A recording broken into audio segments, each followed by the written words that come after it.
Oi pessoal, bom dia, boa tarde, boa noite. Aqui quem vos fala primeiramente é o Vi, que eu deixei esse personagem para trás, tirei a máscara.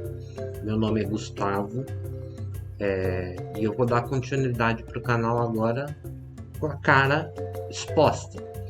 Não tão exposta que eu tô usando essa máscara cirúrgica, ou não sei o nome disso aqui, aquelas máscaras de Covid, porque eu tô fazendo. Meus dentes estão horríveis, eles estão lixados, porque eu vou pôr lente de porcelana nos dentes. Então, esses artistas que vocês veem tem as lentes de porcelana nos dentes, se eles tirarem a lente, é a coisa mais feia do mundo, gente. É horrível. Mas vamos ao que interessa. Retomando, eu tô fazendo duas gravações, uma pelo meu iPhone para o Instagram e aqui no notebook que vocês me veem mais perto para o YouTube, tá? Pessoal do YouTube, eu tô retomando, tá? As atividades no canal. Eu não vou poder postar vídeos com tanta frequência como antes. Vou postar uma vez por semana, todos os domingos, entre as 10 horas e o meio-dia, vai ter um vídeo. Porque eu tenho que fazer conteúdos para as outras mídias sociais, que são várias contas.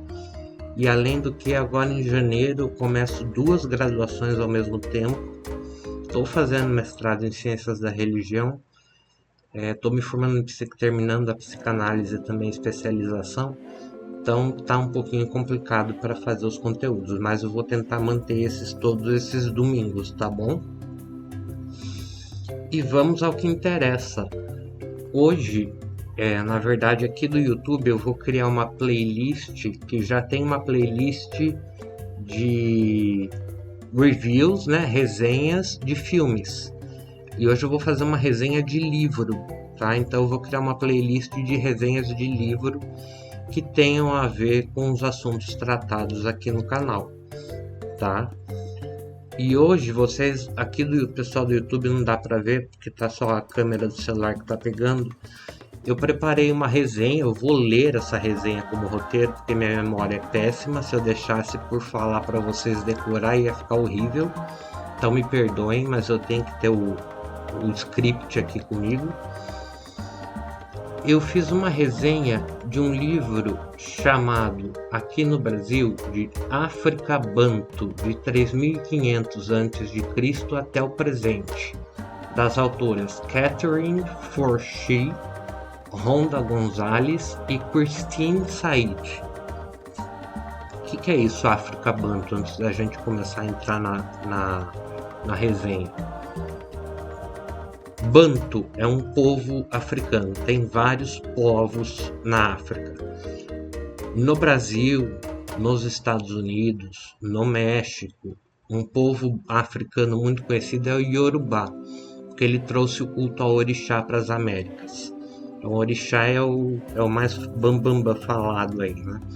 O povo Banto trouxe outras visões religiosas espiritualistas, mas vale lembrar da importância deles, que eles vieram antes dos Yorubás, muitos anos antes. Eles foram o primeiro povo da África a ser escravizado e trazido para as Américas. Então, muito das religiões afro-americanas, afro-mexicanas, afro-brasileiras vem dos Bantu. E as pessoas nem conhecem tanto a história deles, tá? A minha resenha, ela não tem um enfoque tão forte na parte espiritual religiosa, que é o que a gente trata aqui nesse canal, que é um instituto, né? Porque o livro, ele tem 280 páginas e as autoras são extremamente expertos no assunto, são doutoras, fazem parte de bolsas e estudos nos Estados Unidos, e elas fizeram essa pesquisa que elas tentaram sintetizar por volta, deixa eu me fazer as contas, estamos em 2025, 5, 6, 7.525 anos atrás a partir de hoje, em 280 páginas. E ficou um negócio bacana, tá? Eu vou recomendar para todo mundo. Você que é macumbeiro, você que é quimbandeiro, você que é umbandista, e eu não gosto muito da Umbanda, mas tudo bem. Você que é candomblessista, você que é do culto tradicional Yorubá, apesar de falar só dos Yorubás, você que é da macumba carioca, que é joia, esse assunto é para você, porque o primeiro povo africano a chegar aqui no Brasil foi o povo Banto. Então hoje eu vou começar agora. Eu trago aqui a resenha narrativa detalhada de África Banto, de 3500 a.C. até o presente, das autoras Catherine Forshee, Rhonda Gonzalez e Christine Said. Então, desculpem, mas eu já falei que eu tenho que ler roteiro, tá, pessoal?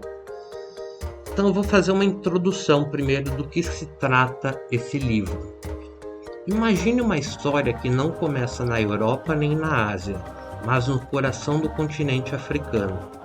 Uma história que atravessa mais de 5.000 anos, unindo centenas de povos, idiomas, tradições e cosmosvisões sob um mesmo fio condutor: o legado dos povos Banto.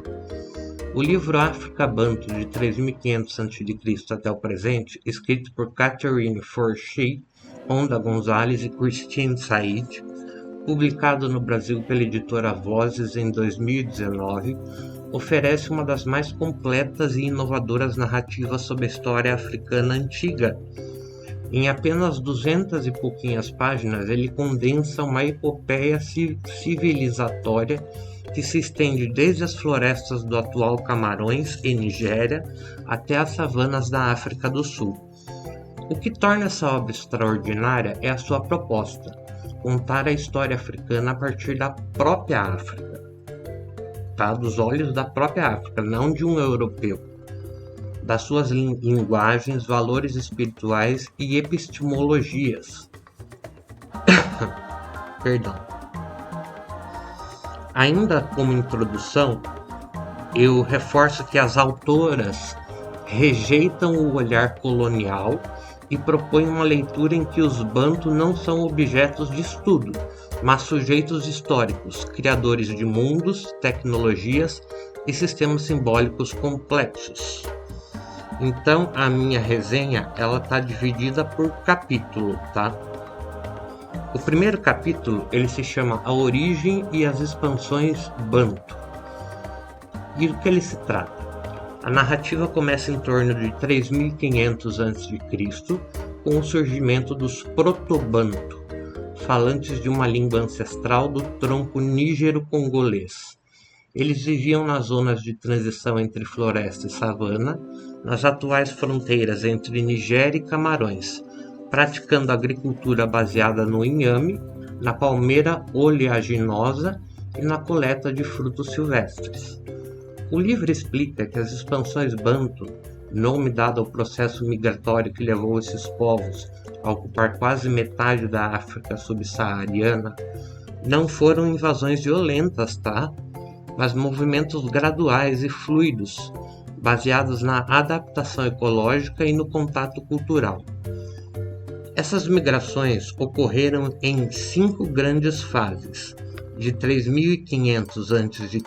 até o início do segundo milênio da era cristã, abrangendo as florestas equatoriais do Congo, as savanas orientais do Quênia e Tanzânia e finalmente o sul da África, regiões como a Zâmbia, o Zimbábue e a África do Sul. Ao longo desse percurso, os Bantus levaram idiomas aparentados, técnicas agrícolas avançadas e cosmovisões próprias, mas também absorveram saberes de povos vizinhos. A arqueologia e a linguística, como mostram autores citados no livro, como Christopher Ehret e Jan Vazina, revelam que essas trocas foram tão intensas que a identidade Bantu se tornou um mosaico em constante reinvenção. Olha que legal, hein? A autora Forshee e suas coautoras deixam claro nessa parte Ser banto não é uma categoria fixa, mas um processo histórico de pertencimento e adaptação. Assim, o livro substitui a ideia de migração linear por uma noção de fluidez cultural, um fluxo de pessoas, palavras e práticas que transformaram a África em uma das regiões mais diversas do planeta.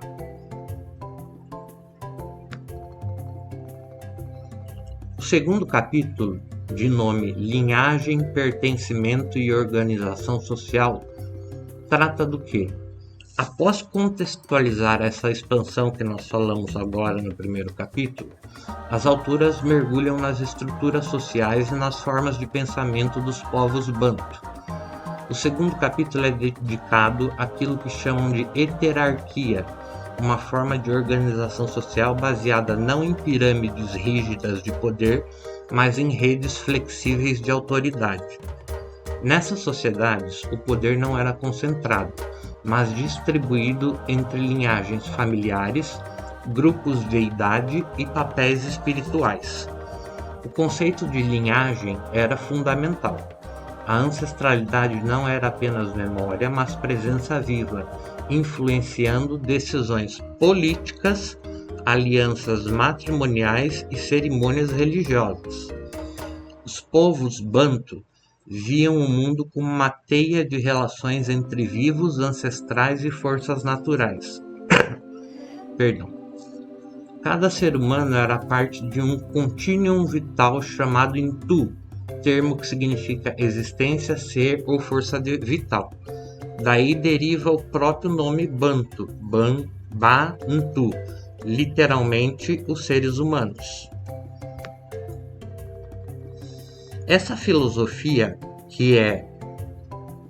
ela tem um nome, essa filosofia, tá? Muitos aqui mais estudiosos das religiões africanas e brasileiras já conhecem que essa filosofia é o Ubuntu. E ela expressa um princípio profundo. Abre aspas. Eu sou porque nós somos, fecha aspas. Então, o que isso quer dizer? A coletividade, a solidariedade e a reciprocidade não eram valores morais isolados, eram a base da própria cosmologia bantu. Essa visão espiritual sustentava também uma política do equilíbrio.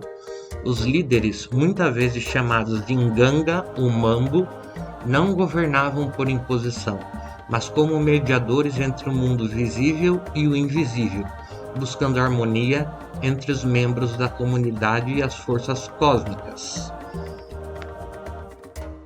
Agora a gente parte para o capítulo 3, chamado de Educação, Sabedoria e Religião. O terceiro capítulo apresenta uma das partes mais fascinantes do livro, que é a educação e a transmissão de conhecimento entre os bantus. A educação era oral, comunitária e ritualística. O aprendizado não se dava em escolas, mas nos ritos de passagem, nas performances musicais, nas histórias contadas à beira do fogo e nas danças que ensinavam a viver em harmonia com o cosmos. As autoras explicam que cada etapa da vida era acompanhada por iniciações espirituais. A infância ensinava o respeito aos ancestrais, a juventude ensinava o domínio dos ofícios e da fertilidade, a maturidade ensinava a sabedoria e o dever de ensinar. O conhecimento, presta atenção, tá? Olha aí para a parte religiosa. O conhecimento era sagrado e dinâmico, não se acumulava, ele se renovava.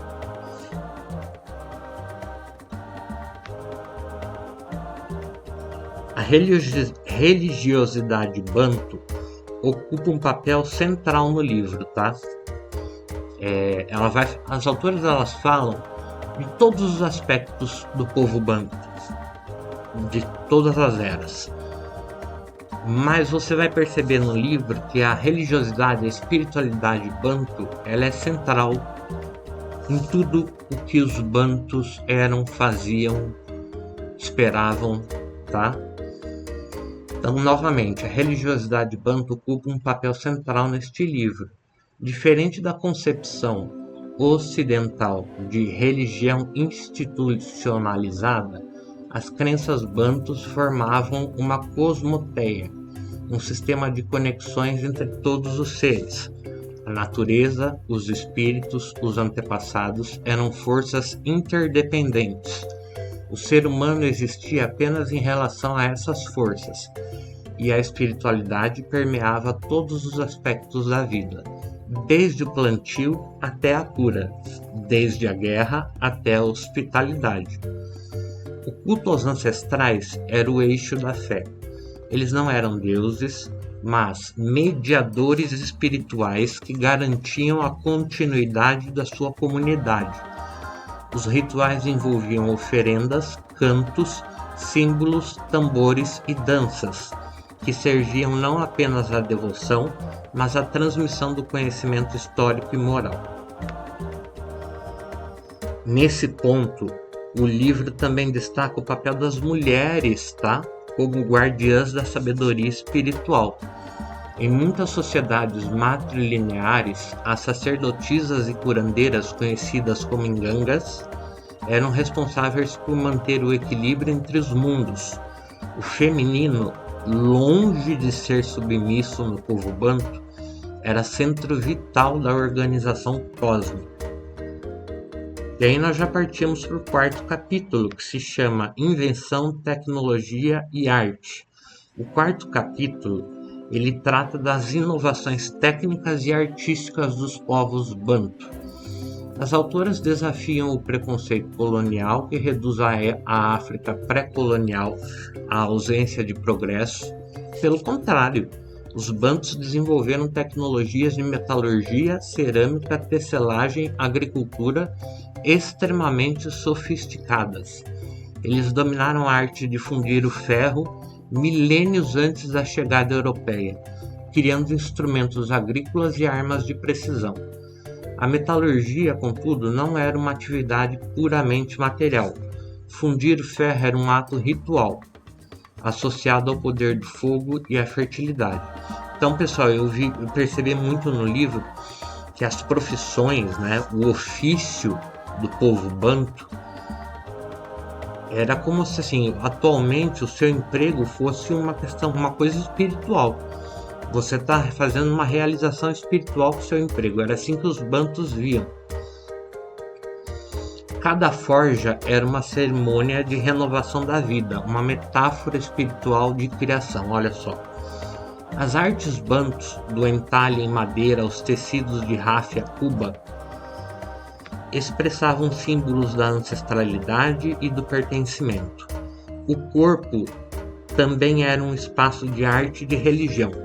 Pinturas, escarificações e adornos corporais representavam identidade, sabedoria e proteção espiritual. As autoras ressaltam que, para os bantus, a arte era funcional e espiritual. Não existia separação moderna entre estética e utilidade, era tudo junto. Um tambor não era apenas um instrumento, era um portal de comunicação com o invisível. E aí nós vamos entrar no quinto e último capítulo do livro, que é chamado da Ética da Hospitalidade, O quinto e último capítulo é uma reflexão sobre a hospitalidade como filosofia social.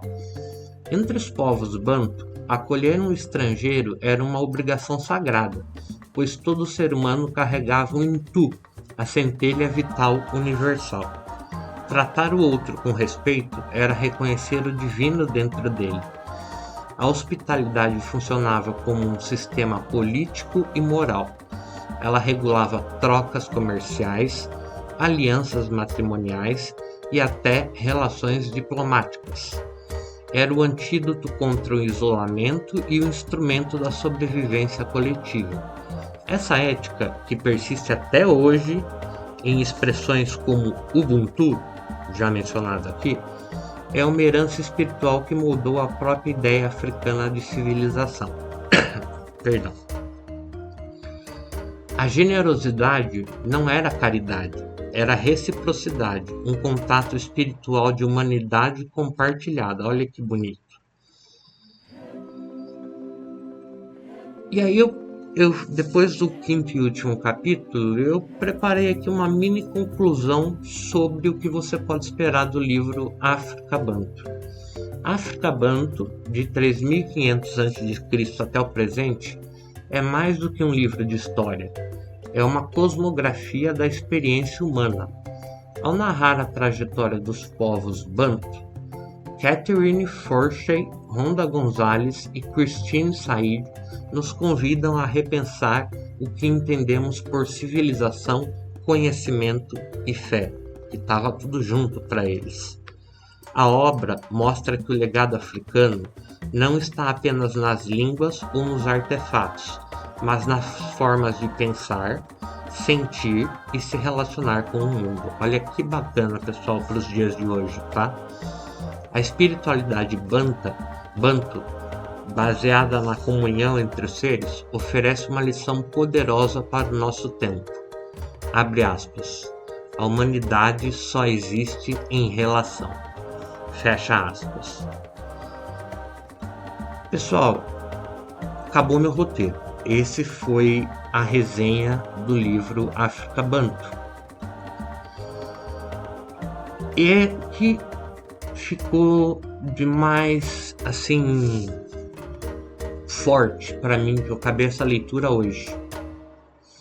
Realmente é um modo de vida Banto, porque ele era simples e complexo ao mesmo tempo. Complexo para a gente entender nos nossos dias atuais como era no povo Banto, mas lá o povo Banto que está na África até hoje, eles continuam assim.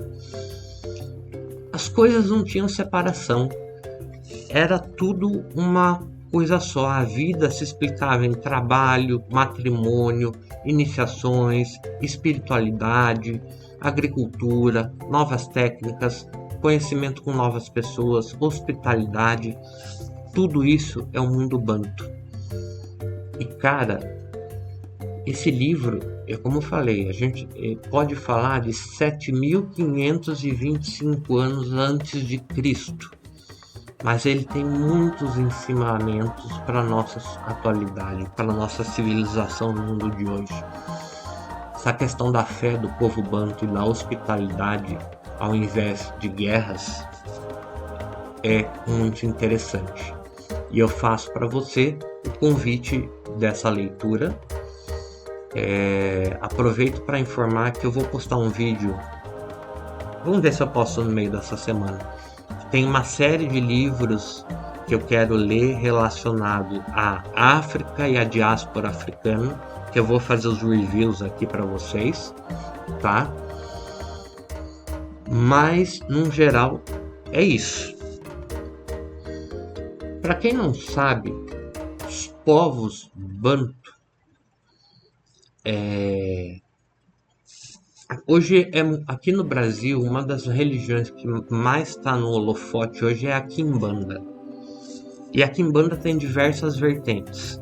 Só que existem duas vertentes de Quimbanda, a Quimbanda Congo, que é a minha, e a Quimbanda Angola, que eu acho elas interessantíssimas, porque além de toda a ritualística, a espiritualidade da Quimbanda e das outras vertentes, ela faz um resgate desse povo Banto, porque o nome Quimbanda vem do Quimbundo, que era também uma língua praticada no povo Banto, tá?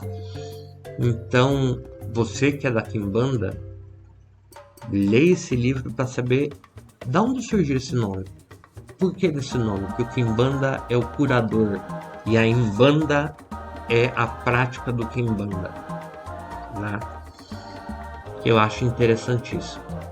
É isso, pessoal. Espero que tenham aproveitado. Quero muito que vocês leiam esse livro. Então, para nos ajudar, deixa nos comentários. Você já leu esse livro? Qual foi as suas impressões?